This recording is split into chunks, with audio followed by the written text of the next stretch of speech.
Welcome to the Parent Advocate Podcast, a show where we celebrate, defend, support, and uplift the voices of the LGBTQIA community. I'm your host, Stephen Chukumba. My pronouns are he, him, and his, and I'm joined by my amazing co-host, Lizette and Stephen. Hello, everyone. Lizette here, she, her, ea.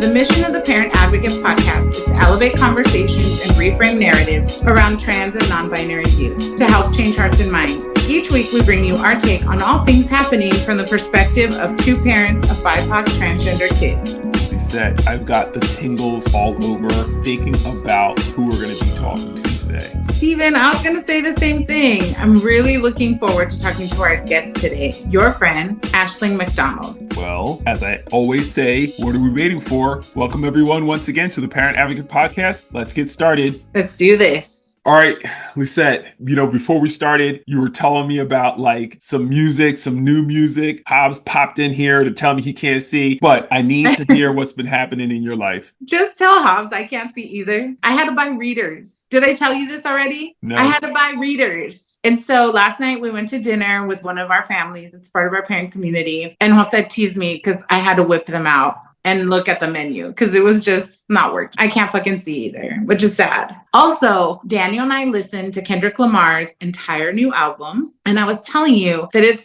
this beautiful fusion of Black folks Compton and the Mexicanos that live there, because there's all this Spanish sound coming through. He went old school. This is teen dream, my teenage years of the 90s, except for Debbie Deb. But he had Debbie Deb, Luther Vandross, SWV, Machiavelli in the song Reincarnated. It's a vibe. I've been listening to it since yesterday and I really loved it. I don't know. I was happy to see that fusion happen in Kendrick's new album. But it's not like his other albums. It's a little bit more mellow. But I feel the 90s was sort of mellow. You know what I mean? West Coast rap had a sound. It was a slower sound. It was it's West Coast. So anyways, that's really, really good. I recommend it to all of our listeners. I also had a parent reach out to me for resources on how to talk about trans people in bathrooms. And I was like, resources or a historical lesson? Because let's talk about trans people in bathrooms. And let's talk about how every marginalized community has been restricted from public bathrooms. And so I had to give a whole historic breakdown. I was in the Southwest in California, Mexicans were banned from bathrooms. In the Jim Crow South, you had Black people banned from bathrooms. And now we're debating trans people in bathrooms, which is just racist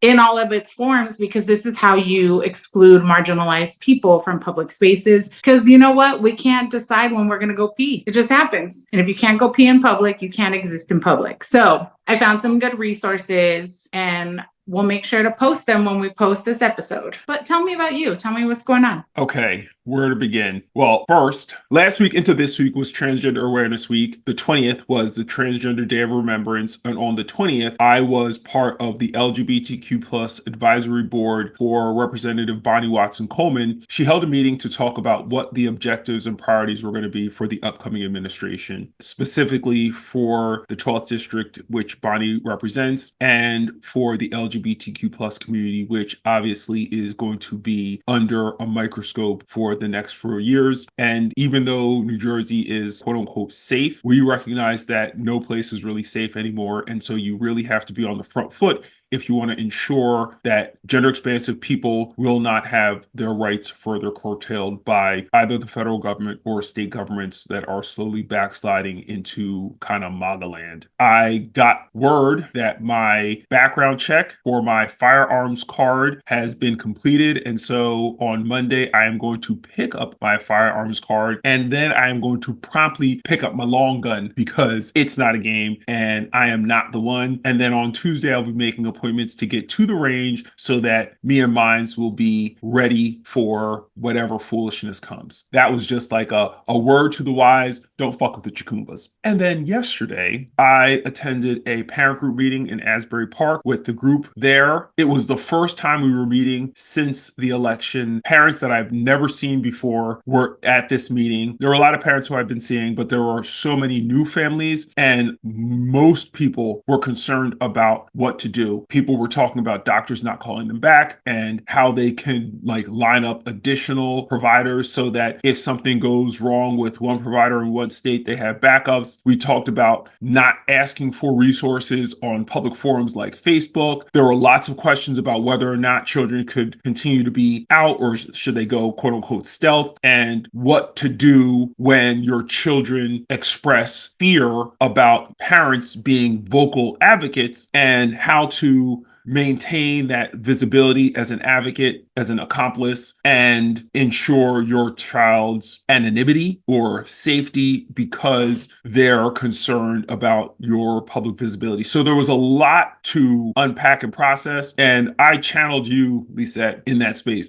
Just so you know, I'm the only Black person in this room. Of 30 families, I am the sole Negro in the cut. And so when they were talking about all this fear stuff, I said, I need you all to be aware that you must not be sitting here making your children afraid. Be cautious and be aware, have situational awareness, but be mindful of the ways in which your attitudes towards your children's identity reinforces the concept that there's something wrong with their identity that they should be ashamed of or should hide. That is something that no one's going to tell you. And as the only Black person in this room, I have to tell you, because you're probably never going to have somebody tell you that your actions are potentially transphobic. And I'm not saying any parent here is actually doing that. I am saying be aware that you don't start over-indexing on fear and creating the impression in the mind of your children that there's something wrong. And I gave them a quote that I heard that was along the lines of, you should want your children to be transgender because it then shows them that anything is beautiful and amazing and possible, and that there's nothing shameful about being trans. And most of us, what we do is we say things like, who would ever want a trans child? Which only makes them think there's something wrong with them. And there's not. There's something wrong with the world who fails to see the gift that our children are. And so I was like, I don't mean to be a Debbie Downer. I don't mean to be heavy. I don't want to chastise anybody in this room, but I have to say it so that you all hear it and you start comporting yourselves in a way that teaches your children that being a transgender, gender expansive, non-binary, agender child is perfectly fine. That's a lot. But here's what I'm going to tell you.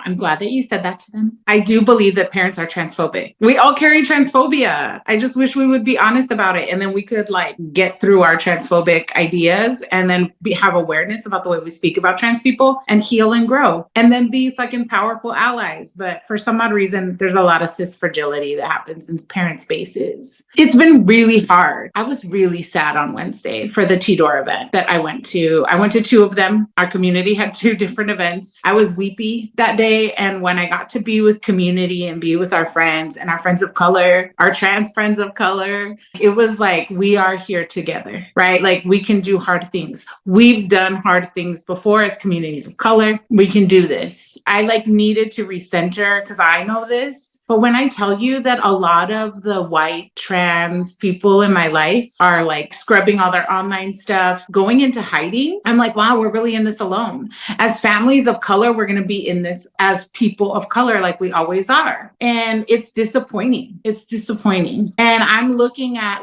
all the Latina trans women, Black trans women online being fired. And I have to be in solidarity and in lockstep with them every step of the way. And I have to recenter families so that families can be in lockstep with them every step of the way too. This is when we show no fear. And it's really hard to be in spaces with people who've never ever been marginalized before in their lives and who use assimilation tactics to protect themselves and only themselves because they're able to, without having any real conversation around how that centers white supremacy and only a few people will be able to do that, right? I would have more respect if people would be like, yeah, I know that this isn't going to help you though. You know what I mean? I know what you mean. Lizette, again, I literally took a page out of your book yesterday because I was just like, what y'all need to be doing is surrounding yourself with queer people. Since So you've now been exposed to all of your MAGA family and friends who you're now cutting off because you realize how toxic and evil they are. You should replace them with queer, BIPOC people and families so that your children don't only see themselves in their peers, but they see elders and they can mentor younger people who are coming up and they can see joy in their lives. It's not going to happen if you're only surrounded by people from the same socioeconomic backgrounds as you are, living in your white enclaves. That's not going to happen. And your children are never going to form an appreciation for what it is to be a part of this diverse, beautiful community if they don't see any of that diverse, beautiful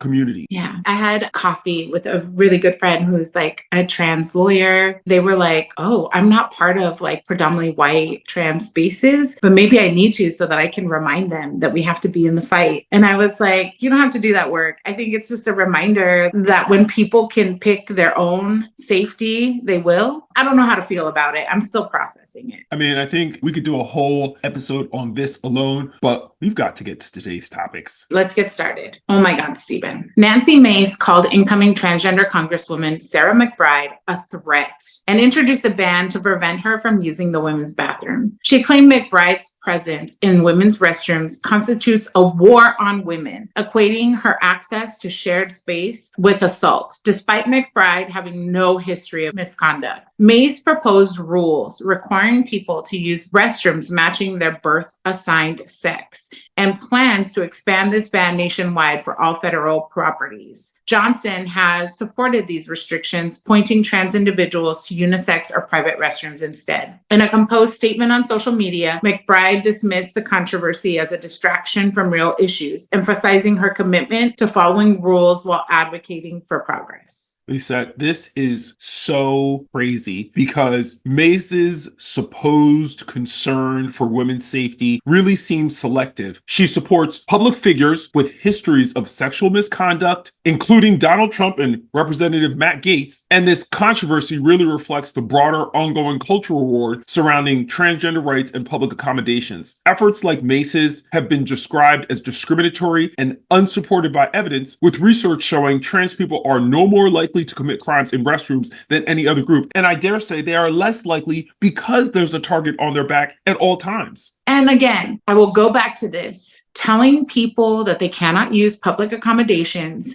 is a white supremacist tool to ensure that marginalized people cannot exist in that space. And so Nancy is doing nothing different than white women historically have done to marginalized people. And I hope she's remembered for this. Speaking of fuckery, former Congressman Matt Gaetz has withdrawn his name from consideration to become the next U.S. Attorney General. Gaetz, who was nominated by President-elect Donald Trump, cited concerns that the controversy surrounding his potential nomination has become a distraction to the incoming administration. His decision follows intense debate over a congressional ethics report investigating allegations of sexual misconduct, illicit drug use, and other improprieties during Gaetz's time in office. While a separate investigation into sex trafficking concluded without charges, the lingering controversy has cast a shadow over Gaetz's political future. Stephen, what a relief that the pressure around this investigation forced Gaetz to step aside. But almost all of the appointments have some sort of salacious assault charges against them. The violence against women from this administration through their own actual reported actions is insane.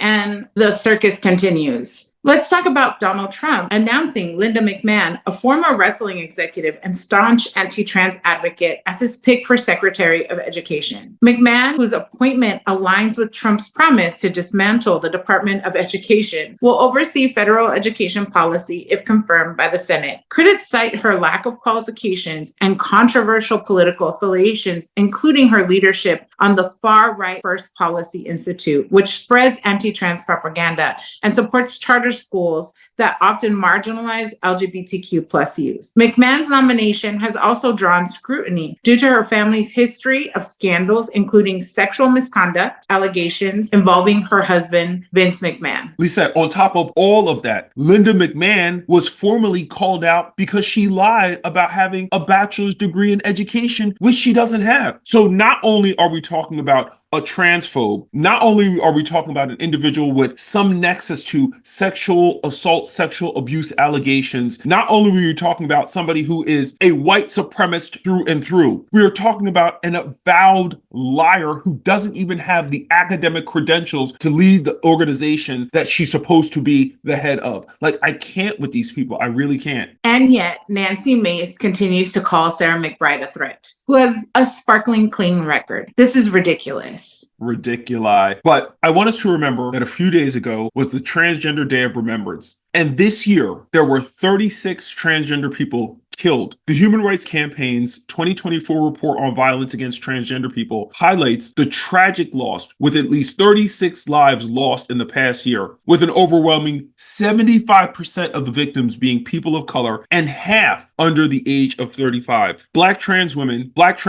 including Honey Daniels, Red, and Vanity Williams, made up half of those killed, reflecting the compound impacts of racism, misogyny, and transphobia. While misgendering of victims by police and media dropped to its lowest rate since 2013, this grim report coincides with escalating political attacks on trans rights, including Donald Trump's re-election and his promises to ban gender-affirming care for youth. HRC's Transgender Justice Initiative's Tori Cooper urged communities to honor these lives by combating hateful ideologies and advancing justice for trans people. Stephen, this report is heartbreaking and underscores the urgent need to protect and support our trans community, especially young people and trans women of color who are the most vulnerable. We must continue to fight against the hate and misinformation fueling this violence and honor the lives lost by demanding justice and equality. It's why I always carry Thea Sable, who I've shared her story here, in everything we do when it comes to advocacy. We couldn't keep her safe, but we can keep future generations safe. And you know what, Lizette? This is a perfect segue to our next guest, Aisling MacDonald, who has lived quite the extraordinary life and has a lot to share with us today about mutual aid, support, and uplifting and centering the lives of transgender people. So how about we get to her now? Let's bring her on. Aisling MacDonald is a project manager and trainer with Garden State Equality in their Department of Training and Trans Resiliency. A consummate survivor, she has overcome houselessness, assault, addiction, mental health struggles, and worse, to stand today as a proud woman of trans experience. In her private life, she spends most of her free time practicing mutual aid and advocacy in a plethora of venues. After a successful career in kitchen management, she is living out her dreams and finding a home at the largest LGBTQ+ advocacy and education in New Jersey. Her abiding hope is that her expertise in survival, bearing multiple marginalized identities, and navigating systems as a trans peer leader will enable her to uplift community and ensure that no one has to go through the experiences she did. Everyone, please welcome Aisling MacDonald to our show. Welcome to the show, Aisling. I'm so excited you're here today. Thank you. I'm so grateful to be here. I keep saying this in the course of my professional life or my private life, but there are so many conversations occurring now that I would have given everything for it to have when I was growing up. And there are no words other than humble and grateful. So thank you for making space for me. We're just glad you're here. Thank you for making time for us. I'm going to jump into our first question. Aisling, your journey to becoming a proud woman of trans experience is truly inspiring. Can you share a pivotal moment or experience that shaped your resilience and commitment to advocacy? And when I say resilience, I'm really talking about staying in that space of radical hope. Great question. I have had a very unhealthy relationship with the idea of resilience for a long time. I thought it meant how much could I withstand. I'm learning that resilience gets to mean how much am I willing to let go of in order to heal and grow. And to that end, I think that a lot of the most incredible things in my life have occurred within the past 2 calendar years, whether it is in Philly at a support group or Camden County or up in Hudson County, wherever I go. Something that I am learning is that when I really humbly and calmly tell my story or talk about things that I've been through, I am at a support group and somebody says it changed their life and that hearing my experience saved them, or being at the name change clinic at Rutgers this past week, or even further back when in the middle of COVID, I had only been transitioning for a couple of years at that point, but going to online support groups and knowing that there are folks who are making the absolutely radical choice to have hope and being visible on camera in these spaces services and saying, I work in the public every single day. I worked in food service at the time. I didn't isolate and I didn't have the option. And that we're here, we have each other, and we stand on the shoulders of giants. And that sort of narrative everywhere I went, I don't think it's one pivotal moment. I think it's a series of them, just this continual refreshment of the idea that hope is a decision. I think we have our podcast title, Stephen, because hope is a decision. And it's really interesting because I too have difficulty with the word resilience. And I heard an activist leader say that moving forward, she would only use radical hope as its replacement. And so I've been sitting with that because it doesn't dismiss the hardness of the journey, right? While also reminding ourselves that we keep doing this because we're hopeful. So as someone who has overcome so much and now works with Garden State Equality, New Jersey's largest LGBTQ plus advocacy, policy, and support organization, what are your thoughts on Project 2025 and the ways in which the trans community is being targeted? And how do you think this effort reflects broader attitudes towards trans identities in politics? I would like to preface my answer with the statement that I, as a woman of trans experience, have been aware of Project 2025, and a lot of trans spaces were doing crisis management and research into this idea within 8 weeks after it was published online. And I know a great deal many cisgender folk, be they LG or B or outside of the alphabet community, who sort of only became aware of this or were willing to discuss it as a legitimate thing within the past 3 or 4 calendar months. In keeping with tradition, I am not the Lorax and I do not speak for the trees. And also, my experience as a trans woman, as a nominal elder stateswoman in my community, as a peer leader, the navigation of the Project 2025 thing has been going on for much longer than a lot of the folks I have encountered in day-to-day life. I think it reflects a sort of ignorance and fear of trans people, of the concept of trans people, of the identity. It's not really my business to take anyone else's inventory, but when I meet folks who platform even pieces of the 2025 narrative, something that I run into over and over and over again is ignorance. And that's not a bad word. I feel like ignorance gets a terrible rap in day-to-day usage. Everyone is ignorant of something. Ignorant just means an absence of knowledge. I think that this comes up a lot in my day-to-day life professionally with some of the trainings we do about blind spots, what we don't know that we don't know. I think that the feelings I can have as a trans woman are valid and fair. They run the full spectrum of the 64 Crayola pack with the sharpener. And also, it's really, really important for me to stay grounded in the idea that hate, derision, or excluding folks because they might be ignorant of the truth of my experience, the truth that trans people have always been here. In basically every human society, it's so easy for me to get swept up in the feelings. But the second I turn my cheek, I block them off. I say, you are no longer worthy of patience and grace, and being the teacher and being the advocate and being the woman who is kind of responsible for bridging gaps. It is such an easy choice to make, and in all the fears and anxiety that come up for me or the things that I help others navigate, I really try to stay focused on the idea that no matter who's in the White House, no matter what folks may be trying to do to my community from a legislative standpoint, I really believe that my intended purpose in the universe is to unbuild walls and to bridge gaps, because it has been my experience as a woman who has been failed by many different systems that if I approach them from a place of unwillingness or a place of resentment, no message is going to get across. It's so interesting that you bring this up because I know those of us that are immersed in the work, right? Like fighting anti-trans policy,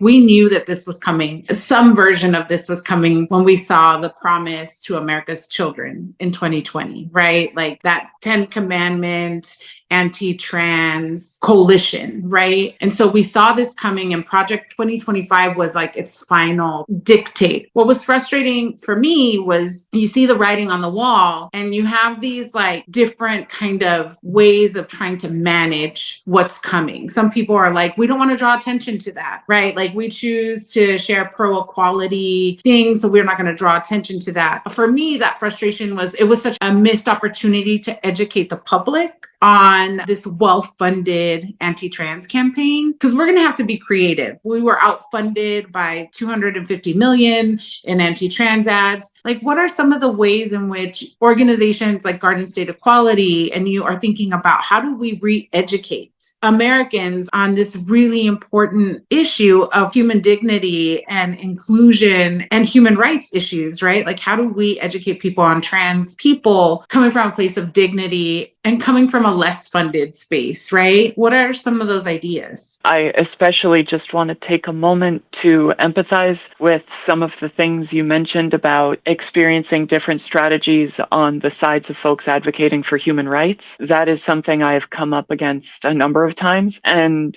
while I cannot speak for the entirety of Garden State Equality, my abiding hope as a project manager at the Department of Training and Trans Resiliency is that all of the programming we seek to do, the trainings we do, not just include an element of cultural competency or cultural humility. It has been my experience that it's really important for us to humanize this. The idea of being trans, I have lost count of the number of people I have met of every political affiliation in every setting, whether it's an education system, a support group, a recovery group, or trying to help someone gain access to shelter. If it's at a corporation or a training in my professional capacity, I meet people all the time who just needed to take a look at me, to be willing to find the words, to discover the words that, oh my God, I think my life might have looked different if there was language for this when I was a child. And I've heard that from some of the language is very important. Some of the staunchest supporters of our president-elect. I've heard that from a really, really surprising and surprisingly diverse group of people. I think that for us as an organization, I think that for my team as a department, for me as a woman of trans experience, this looks like really, really, really humanizing it, that the messaging has to include replicable facts, stuff that can be verified with, it is 2024, shortly 2025, folks are going to be using ChatGPT and Google and Wikipedia in a whole new way, but that the facts are simple and clear and understandable, but also this message is carried and transmitted that trans people have always existed and we deserve human rights on a person-to-person basis. I think that the more I do these trainings and the more that I go to these events, it just really, really stays a mission of one human being talking to another, sharing the experience, strength, and hope, the message of what my life was like, what happened, and what it's like now. So a lot of what you're saying resonates deeply with me because Lizette and I both support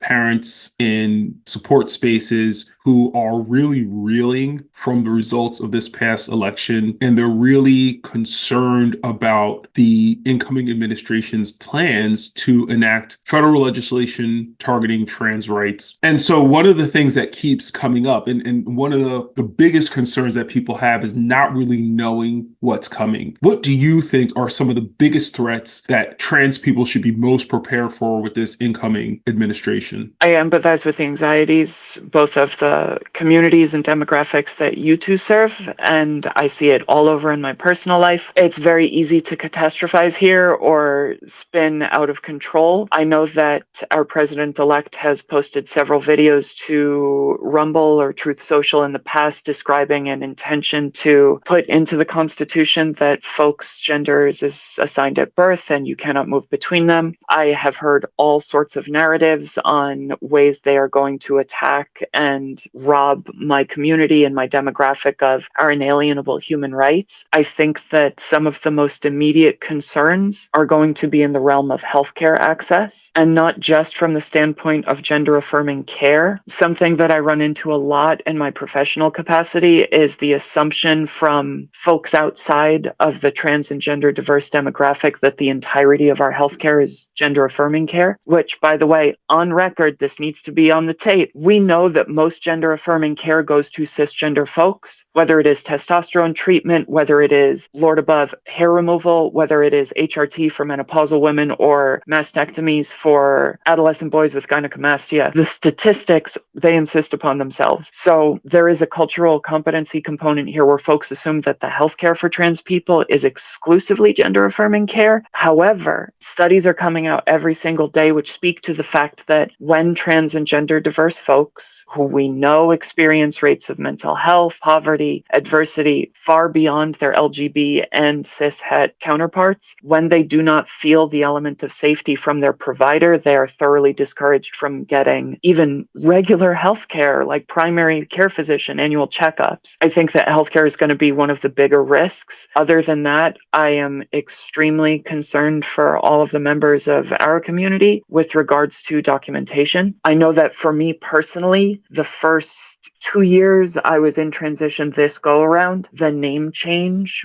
was this monstrous thing in the sky that I couldn't even begin to approach due to anxieties I had about the legal system. And I delayed. I was worried I couldn't afford it. I was worried I wouldn't be able to navigate the system because I knew, or I suspected, there were folks who might need charity care or like assistance for fun and for free from attorneys. There might be folks who were more in need of that. I knew that there were folks who might be more in need of the filing fee assistance. And I felt a terrible burden to navigate this on my own and a paralysis at confronting the court system. Every single day, especially at my organization, I encounter people who share similar anxieties. I think that there is a pressure, a very legitimate pressure felt by trans and gender diverse folks to get this done immediately. And what I would like to help them, I would like to invite them to consider is that we live in New Jersey and we have some of the best protections in the country for trans and gender diverse people. There will be pressure incoming about documents, updating, name change assistance, passports, the Office of the Registrar, our vital statistics, all of this stuff. And now is the time to resource gather. Now is the time to study up. The threat is real. There is a non-zero chance that some very scary legislation is going to come down. And also now is the time to stretch and do our research and get some community elders involved and navigate what this process will look like in the coming weeks and months. I think that healthcare and document updating for me personally and the folks that I help are going to be some of the biggest ones. I just have to piggyback on something that you said at the very outset of your response, which was about the fact that cisgender people, cisgender youth in particular, are far greater consumers of what is being couched as gender affirming care than trans and non-binary people. And that the procedures, the medications, the treatments that are involved in providing care to young people, to adolescent people, that is now suddenly untested and experimental and so dangerous, has been and continues to be provided to cisgender children without a care in the world about its effects on them. And yet we have legislators and elected officials and pundits, from all stripes, suggesting somehow that the same exact care that cisgender children are receiving from their medical providers without issue is somehow more dangerous because children are diagnosed with gender dysphoria, or parents are attempting to prevent their children from experiencing gender dysphoria, and their medical providers are saying, hey, these are strategies and tactics and techniques that can help you and your child feel better about themselves, about their body, about their gender identity, and it's safe. And people don't want to hear that. And it really bothers me that Chase Strangio is going to be in front of the Supreme Court arguing for families' rights to access care that is afforded without issue to vast swaths of our society. It really bothers me. And I thank you for making that point, because I don't think people really pay attention to the fact that the numbers are overwhelmingly cisgender people using these services. I think there was something really, really important in what you said as well, in connecting dots, just as Stephen did around cis people accessing care, was this anxiety. I was at a TDOR event on Wednesday, and one of our community members was talking about how often people who see themselves as resilient think, well, that resource is not for me, right? This anxiety of that you don't want to take from someone else who may need it more. And how do we utilize resources that we need in this moment and take care of ourselves as we prepare to care for our communities and as we prepare to care for our loved ones and our children? There's so much fear in this moment. What are some things that you are doing to ground yourself, to take care of yourself as you prepare to care for other people and help them get their identity documents and and continue to have access to care? What are some ways that you are taking care of yourself? Thank you so much for speaking that into existence and getting it on the record. I have been a practitioner of mutual aid for a little over 9 years at this point in a variety of venues. I am just over 9 years clean and sober. I used to attend a lot of different mental health mutual aid organizations. I've been a staunch believer that it takes one to help one for a very long time. There's stuff you can only learn from books, and there's a whole lot more stuff you can only learn if you've learned it the hard way. What I am getting a new relationship with now, a new experience with now, is that you got to take care of yourself first. I have a physical disability. I have degenerative disc disease. I'm 32 years old. I've already had one spinal surgery. I know that the next one is coming down the highway. The timing of it is not really up to me. Something that I am really getting to do these days is make sure I get my stretches in. That there are so many days where sleep is not ideal just on the basis of my physical disability, and that, when the plane is going down, you put the oxygen mask on yourself first. I have had a new experience with all of the fundamentals. Say hello to the sun every morning, touch grass once a day, do your stretches, eat your veggies and your fruit. And it sounds really rudimentary, but if I'm not taking care of me, not just from the standpoint of some of the mutual aid work that I do, but especially at this time when there is legitimate anxiety, there is legitimate stress, and everyone is feeling it, I am not going to be able to show up for the people that might need my help if I am not really dialing into the basics of self-care. And sometimes it looks like just sitting and meditating. Sometimes it's not as cool sounding as meditation with a metronome or guided meditation, anything, whatever flavor works for you. Sometimes it's really just as simple as reading a really trashy book or watching bad TV. Everyone needs to bed rot for an hour or two now and again. Whatever the stretching looks like as you are able. I was a woman who enjoyed a physical capacity that most folks don't for a very long time. And today, if I can do my cat cows and my child's pose and all this other stuff with little to no pain, that is an immense victory. And everywhere I go, I hear the same anxiety. And it is remarkable that in carrying that message of now is the time for really loving, gentle self-care, I get to learn it in a whole new way. And the folks I share that message with almost universally look at me like I discovered electricity. The light bulb, the shock and amazement pops up on their face. And it's like, well, if we can't take care of us individually, we're never going to be able to show up for our community. And it's ironic. I believe the universe wastes nothing. I need to hear that message at least 8 times a day. And everyone I encounter who is trans and gender diverse or an accomplice to them, an accomplice in securing inalienable human rights, more than passive ally, everyone I encounter needs to hear that message too. Go figure. So I'm going to ask the question that Lizette was supposed to ask you. You have navigated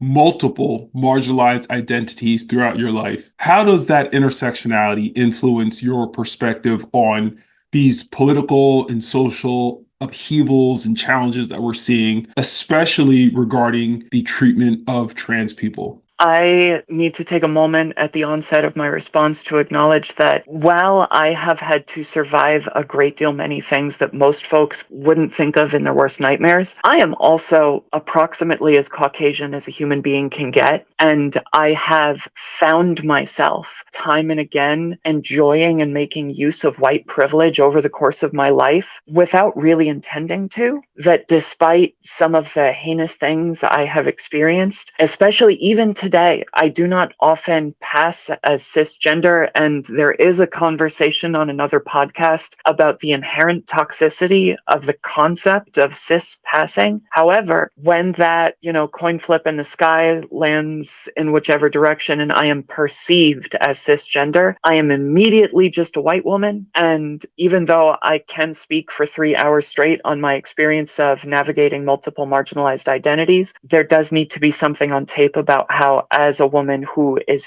frequently perceived as just a white girl, I enjoy a level of privilege that many trans and gender diverse folks never will. And for me personally, as a woman who has experienced immense mental health struggles, including a variety of inpatient and outpatient treatments and derision from providers, lack of understanding from providers, a woman who has been in and out of housing insecurity or houselessness over the course of her life, a woman who survived a really, really wild substance abuse, substance misuse disorder, a woman who has been a survivor of a variety of assaults in childhood, adolescence, and adulthood. I think that for me, as a bearer of multiple marginalized identities, especially now when my disability is much less of the neurodivergent flavor and much more of the physical capability flavor, not to say that one is any more difficult to navigate, something that I'm learning over and over and over again is that there is almost a perception on my part of the folks I interact with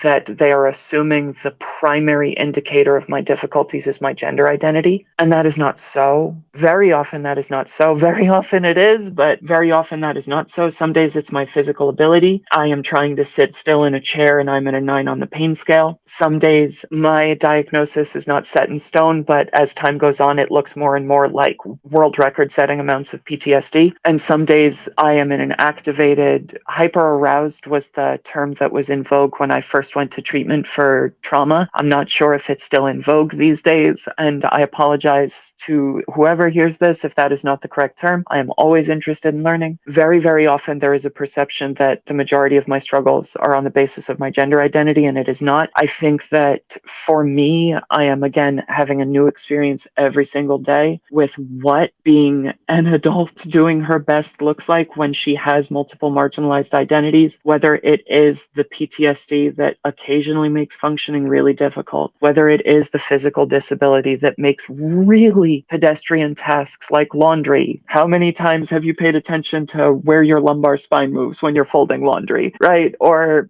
showering or anything else. It is my responsibility to tell the whole truth. It is my responsibility to stand at that intersection. And very, very often, not just in the work I try to do for my community, being visible doing this thing, just for me and my personal struggle with growth and accessing resources and culturally humble care from providers or those who came before me, I learn over and over and over again that the truth is good enough. Often I find myself looking for more words to make the truth more palatable. And sometimes the truth can insist upon itself. Like, I don't need to sit here and explain to somebody in 18 million ways the complexities of what my day-to-day life looks like. Something I try to encourage all the folks I work with to do is just humbly, gently tell the truth. The truth requires compassion in order for it to be honesty. I have learned that the hard way. And also, if they are not receptive to your truth,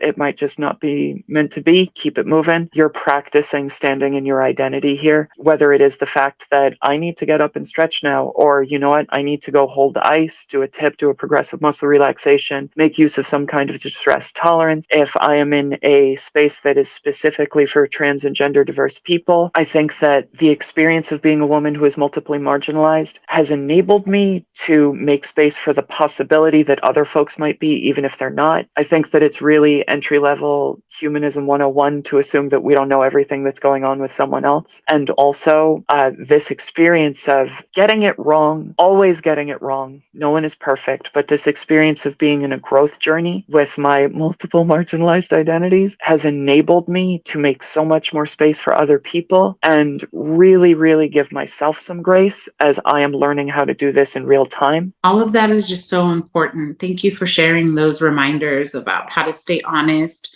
how to share, express what we need. You've spoken about your experience navigating systems. What strategies have you found most effective for creating systemic change and building system changes when you face hostility? What are like 3 recommendations you would give to parents of trans youth who may meet a barrier, and for trans folks who may feel intimidated, like you had expressed in your previous answer? Assume positive intent always from the jump. The second one would be that patience is essential. This may be a hot take, this might be a little contentious, but the third one would absolutely be. Before we can encourage systems to welcome us in, it is our responsibility to be the teacher. This is something that comes up a lot within Garden State Equality. There is some absolutely phenomenal work being done inside the organization, which is a seed of goodwill that is planted everywhere we go. Some of the anti-racist and decentering whiteness work that we do internally, I am learning that it should not be the responsibility of a minority to educate the majority, and also very often they find themselves doing that work. This is something I'm learning with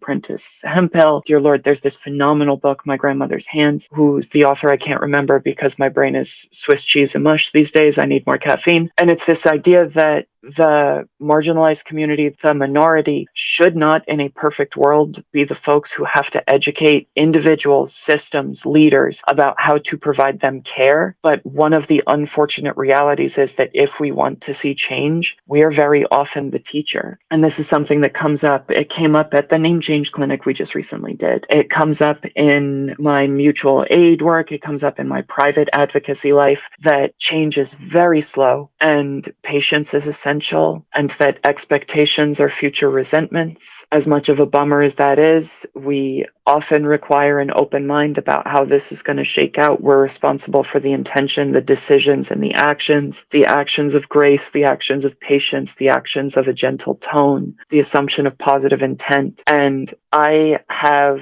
wasted years of my life with fruitless resentment against systems that were not prepared to take care of me. And I need to distinguish that from the idea of rage or hurt that happens because I am a human being and I bear a human body that has been given to me to tend. Like, rage happens. It is a feeling. It is not wrong of me to be angry with a system when it fails me. It is not wrong of me to be angry with a system when it is poorly equipped to uplift some of the folks that I would like to uplift so they don't have to experience things I have experienced. And also, if I am not somebody who's interested in an open mind and patience and grace, the system will never change. That there is a difference between expectations and my human body feeling human things. There's a very big difference there. So I'm going to pivot slightly because you've actually said a couple of things that are triggering my recollection of conversations that I've been having over the past few days around Sarah McBride. For those of you who have their heads buried in the sand, Sarah McBride is the U.S. representative from Delaware who was elected to Congress and who will be assuming her role at the top of next year. But already the Republicans have started to attack her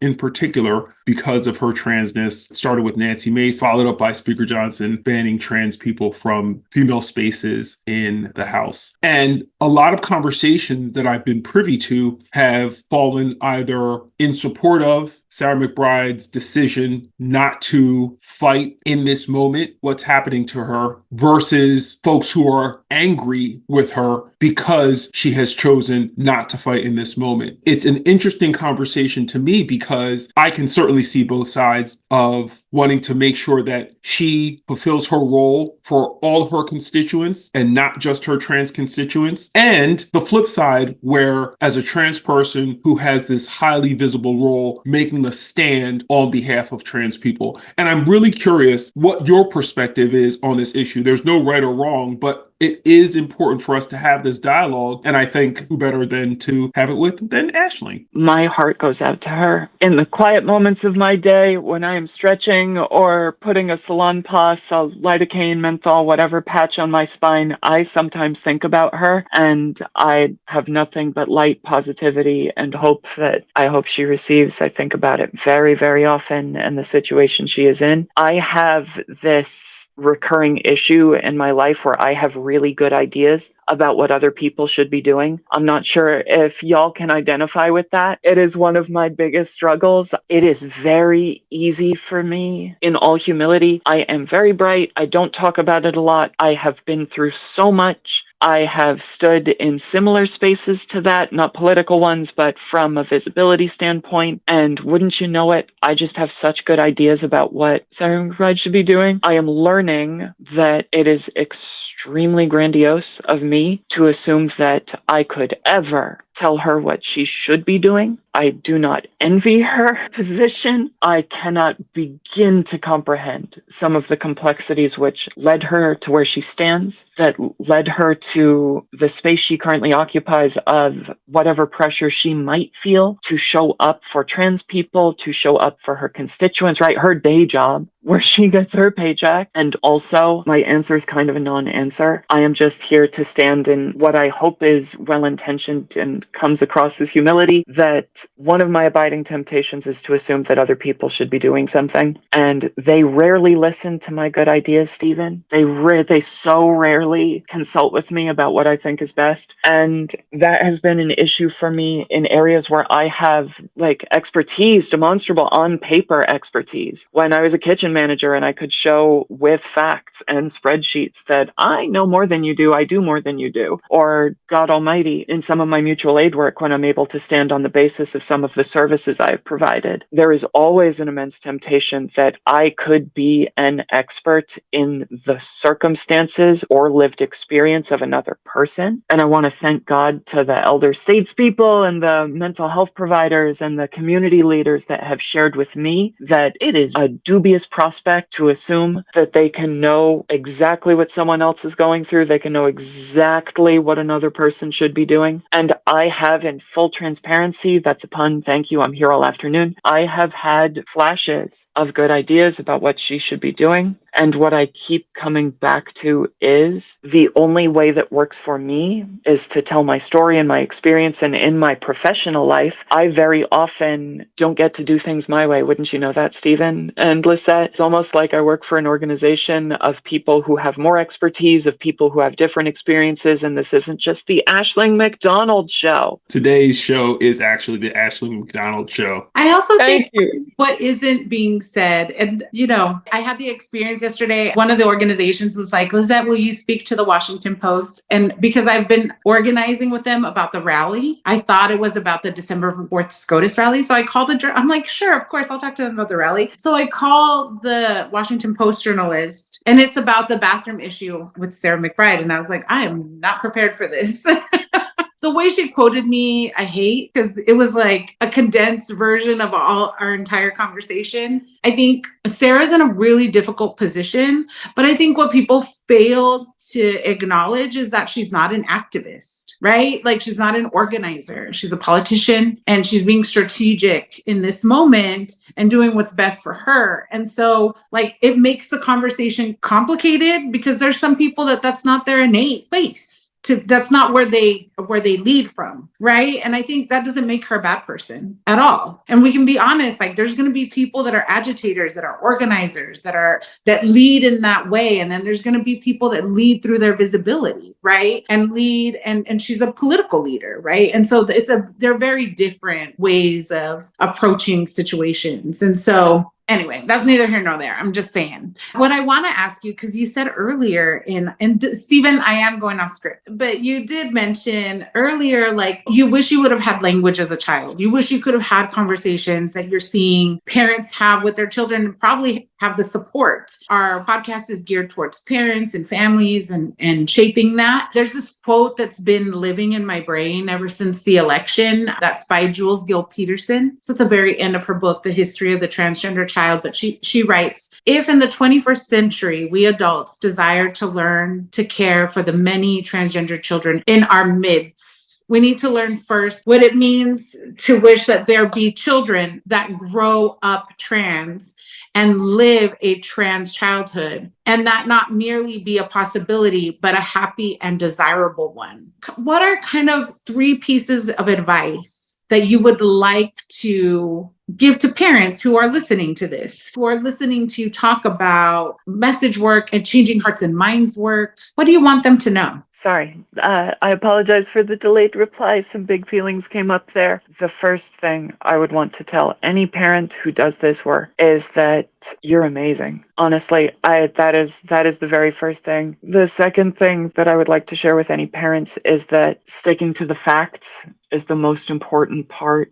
We respect expertise in so many different venues, and yet it has been my experience of advocating for trans and gender diverse youth that people throw expertise out with the bathwater. I grew up at a time when the professional consensus, the expert consensus, was to discourage transition in children. And now science, the rigorous, ruthless, replicable search for the most objective truth, the framework, the methodology, right? A friend of mine is a chemist. He often says that science isn't something that is, it isn't something you are, it's something you do. The collection, the scientific consensus of experts on trans experiences states that this is a normal variation in the human experience of gender. And I think that sticking to the facts of that, there's the snaps. Thank you very much. It is not 1995. It is not 1999. It is not 2002. If you haven't already, if you are a parent and you're listening to this, please check out the WPATH Standards of Care. Familiarize yourself with the messaging guidance that is attached to that. Familiarize yourself with messaging guidance from the American Psychological Association, because these are experts who came together to figure out the most succinct words for how to clearly convey the message. It has been my experience that if you gave me 2 hours to talk, I will start getting into my feelings and start veering off course. Like, folks, the work has been done for you. I was fortunate enough to participate at a training at the New Jersey Educators Association, and we were discussing Board of Education messaging guidance for Educational Policy 5756, the transgender student guidance. And it was remarkable, right? This is a group of people who are experts in their field that came together and have agreed upon the most effective words and messaging. And I think it's important that we acknowledge that experts are never perfect, but we respect experts in so many other venues. I no longer have many Republican friends. Definitely not any close ones. This election robbed me of a lot of folks, but I know folks from all sides of the aisle who respect expertise in the venues of farming heavy machinery. I know folks who respect expertise in how to fix a car. I know folks who respect expertise in physical chemistry. I know folks who respect expertise in throwing darts or shooting pool. I know folks who respect expertise in any single venue you can think of. The hard work has been done for us. And as those parents, if you're listening to this, if this gets shared to someone, if you encounter frustration or friction within a system or a structure, I would definitely, this might be a little bit off course, but I would invite you to consider that 10,000 years of trans and gender diverse folks have gone through worse. I have a friend who, he and I have occasionally gotten caught up in feelings, and something we try to stay grounded in is that our ancestors, in name a civilization, and you'll find one with trans folks in it, he and I enjoy medical miracles, social miracles that our ancestors never would have dreamed of. We stand on the shoulders of giants. We are responsible for clearing the way for those who follow us, but patience is a necessity, and the hard work, the messaging has been figured out by experts. My voice, the voice of parents who will listen to this, will always be essential. Your lived experience, the experience you're advocating for on behalf of your children, your guardians, will always be essential, and it is not the world I grew up in. The experts caught up, man. Aisling, it has been such a pleasure to have you on our show today. You know, I was like, Aisling, will you come onto my podcast? I had totally said, I was like, I'm going to ask Aisling if she'd come onto our podcast. I was just so excited about the concept of having you on our show. So I'm so happy that you said yes. And I'm so pleased with what I'm hearing. And I cannot wait for us to release this episode. So thank you so much for joining us today. Thank you for joining us today. It meant so much to me. And keep taking care of yourself. We're in for a long journey, and your work is important and you are important. And so just keep taking care of yourself. Now it's time for our recurring segment, Allies and Assholes, where we highlight individuals or groups that are supporting the LGBTQIA community on the one hand and call out straight up assholes who are trying to move us all backwards on the other. Lizette, who are we talking about today? Stephen, our ally of the week is none other than AOC. AOC Alexandria Ocasio-Cortez. New York Representative Alexandria Ocasio-Cortez condemned Capitol Hill's trans bathroom bans as dangerous to all women and girls. Speaking out against measures introduced by Representative Nancy Mace and supported by Speaker Mike Johnson, AOC highlighted how these bans fuel harassment and endanger women by encouraging invasive gender policing. She also called out the hypocrisy of Republican leaders, accusing them of using transphobia to justify bullying and control while ignoring real threats to women's safety. AOC's unwavering support for the trans community is exactly what we need in the face of these harmful and discriminatory policies. She's absolutely right. These bathroom bans aren't about safety. They're about control and creating fear. It's powerful to see her call out the hypocrisy and stand up for the dignity of all women, trans and cis alike. Leaders like AOC give me hope that we can push back against this dangerous rhetoric and create a safer, more inclusive future for us all. And this is why Alexandria Ocasio-Cortez is our ally of the week. All right, congratulations to AOC. Now onto our asshole of the week. This week's asshole of the week is Speaker Mike Johnson. Johnson, who enforced a transphobic resolution barring trans women from using bathrooms in the Capitol that matched their gender identity, announced the ban on the Transgender Day of Remembrance. Johnson's statement, claiming women deserve women-only spaces, ignores the needs and safety of trans staff, visitors, and Congress members like Sarah McBride. His actions reflect a blatant attempt to marginalize the trans community rather than address the urgent challenges that all Americans face. Johnson's cruel policy sends a harmful message to trans people across the nation and prioritizes culture wars over real issues while undermining the dignity and rights of trans individuals, particularly those who work and visit the Capitol. His decision not only targets the most vulnerable members of the trans community, but also perpetuates discrimination and fear, sending a signal that their humanity and their rights are less important than the political gain. This policy serves as a reminder of the urgent need to continue fighting for equality, respect, and the safety of trans people everywhere. And this is why Speaker Mike Johnson is our asshole of the week. Well, that's our show for today, folks. I want to thank today's guest, Aisling MacDonald, for joining us today. And of course, I want to thank the human Spotify, Lizette Trujillo, for her wonderful music recommendations. Kendrick Lamar, you're about to be on rotation, and for being the amazing person she is. Stephen, can we just talk about how I'm just grateful that we did this podcast together? Because parent spaces are hard. And I love being able to process, to be able to share a different perspective with our listeners. And I know that we are changing the narrative when it comes to how we love and talk about our trans kids. So I know that I couldn't do that without you, and we couldn't do this podcast without all of you, our listeners. So thanks for tuning in to the Parent Advocate Podcast. And folks, please be sure to subscribe to our podcast and YouTube channel, follow us on Instagram and TikTok, and do whatever you've got to do to stay up to date with everything going on here at the Parent Advocate Podcast. Bye.